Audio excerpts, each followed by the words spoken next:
falando sobre uma surpresa no Congresso do MBL no dia 20 de novembro. Surpresa revelada. Vou estar lá. Vou conversar com o Danilo Gentili e entrevistá-lo sobre a candidatura presidencial dele, para saber se é verdade ou se é apenas um balão de ensaio. Cuidado, hein, Danilo? Vou chegar afiado.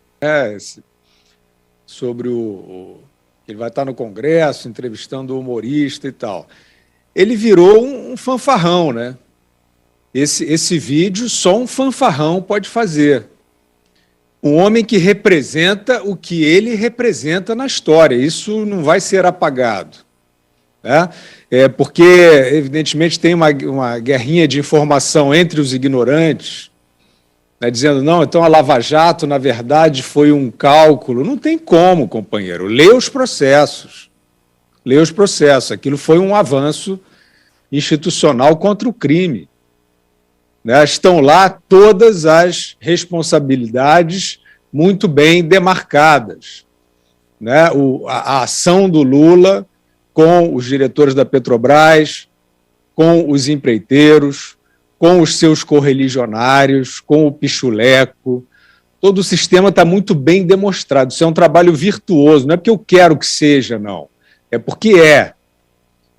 E como é que um personagem com esse nível de austeridade, com esse nível de rigor, aparece num momento gravíssimo da história brasileira e mundial, no momento em que tudo que nós precisamos é de homens, né? de pessoas com grandeza, com capacidade de doação, de sacrifício.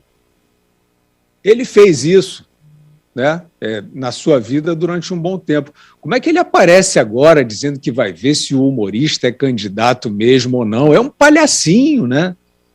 Não sou eu que estou chamando, ele está se apresentando como um palhacinho, um engraçadinho, né, um garoto de fanfarra, num momento que não tem nada a ver com isso, é um momento dramático da vida nacional. É o momento em que o país precisa de gente grande. O país precisa de gente entendendo o que é o espírito público. Parece que isso acabou, né? Porque aí, Lacombe, para passar só para o Deltan, eu digo o seguinte, a diferença entre um estrategista e um oportunista, ela está ficando cada vez mais difícil de se perceber.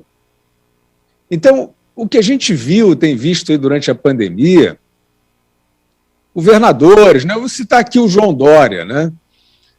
Que vinha com essa indumentária toda, é um cara, um empresário, né? Aí poderia ser identificável aí, né? Com o sujeito, né, que defende o capitalismo, que defende o setor privado, sei que, liberdade de empreender. Como é que, né, onde é que estava o erro na figura do Dória? Não dava para achar.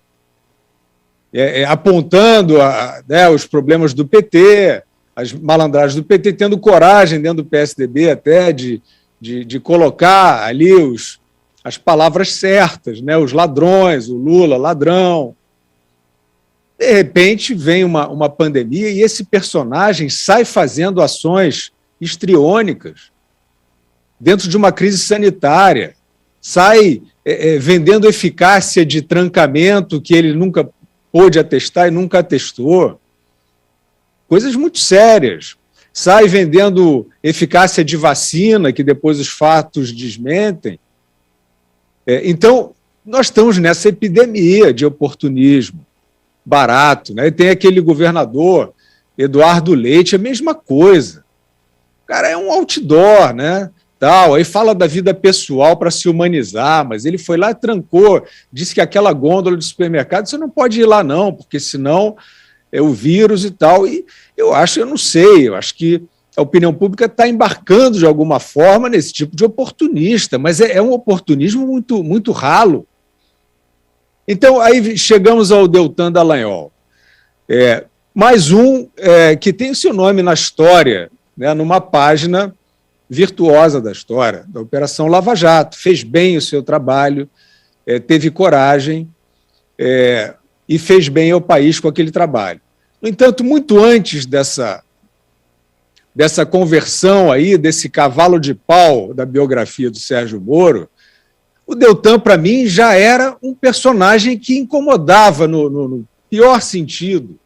Porque, assim, um homem que apresenta espírito público, que apresenta coragem, que apresenta competência, eu torço por esse cara, né? Eu torço por esse homem, por essa mulher, né? Por essa pessoa, porque são fundamentais, né? Não são a maioria, nunca serão a maioria, né? E nós vamos acompanhando. De repente começa o cineminha. Poxa, a gente tem um tempo de janela aqui, a gente sabe quando vem o cineminha, né? E essas 10 medidas da corrupção já era o cineminha. Companheiro, trabalha. Onde é que está a Operação Lava Jato? Ah, não, vai acabar a Operação Lava Jato. Acabou, vão matar a Operação Lava Jato. Eu só vi o Deltan falando nisso, mas e os inquéritos? Né? E eu posso dizer porque ele foi fundamental, ele foi um herói nessa operação. Então, eu estou sendo assim, absolutamente honesto. E se amanhã ele fizer uma correção de rumo e voltar a ajudar, eu vou aplaudir, certo? Então, começa a falar as 10 medidas e não sei o quê, e vão acabar com a Lava Jato. Eu já perguntava, Deltan, onde é que estão os inquéritos? Onde é que está a investigação contra Dilma Rousseff? Não aparecia. Aí, de repente, se formou um cerco que foi uma conspiração, uma tentativa de virada de mesa no Brasil, conduzida pelo triste personagem Rodrigo Janot, uma operação que eu ia dizer nebulosa, mas uma operação porca, uma delação do Joesley Batista, não sei o quê, que era uma ação de virada de mesa contra o presidente, na época, Michel Temer, que era o presidente que veio do impeachment e que veio com uma agenda positiva. Por isso que eu estou falando, não adianta os decalques, não adianta o sobrenome ideológico, não sei o quê, você tem que olhar o tempo inteiro o que está sendo feito, porque é isso, daqui a pouquinho vira uma doutrina trans, vira uma convicção meio coreográfica. A gente vê isso toda hora. Então esquece o conceito, não adianta, não dá camisa a ninguém.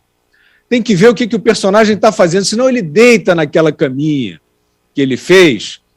E o Deltan foi assim, no momento desta conspiração, que foi liderada por esse triste personagem, liderada não, operada, né, por esse triste personagem Rodrigo Janot, apoiada por essa imprensa que virou consórcio, né, uma coisa horrenda, lá com o Joesley Batista, uma delação imprestável que foi cancelada. Onde é que estava o Deltan Dallagnol nessa hora? Ele estava nesse numerito, ele estava nessa ópera bufa. Ele apoiava o Luiz Roberto Barroso, o ministro Luiz Roberto Barroso, que usou um desses expedientes de prorrogar indefinidamente investigações do Temer, para fazer política, que é o que eles fazem todos os dias e continuam fazendo. Né? Hoje é outro presidente. Aí eles acham, não, o problema é o Bolsonaro, não sei o quê, mas olha lá, eu cito sempre isso.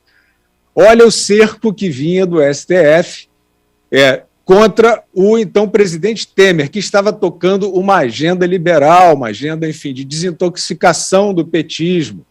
Não é isso? E esses personagens atrapalharam muito, e o Deltan estava apoiando. Ele é um seguidor do Luiz Roberto Barroso, ele mesmo se orgulha disso. Era um seguidor do Rodrigo Janot. Aí ele aparecia na Zona Sul do Rio de Janeiro, naqueles converscotes de subcelebridade, né, desculpe, Dallagnol, já fazendo política.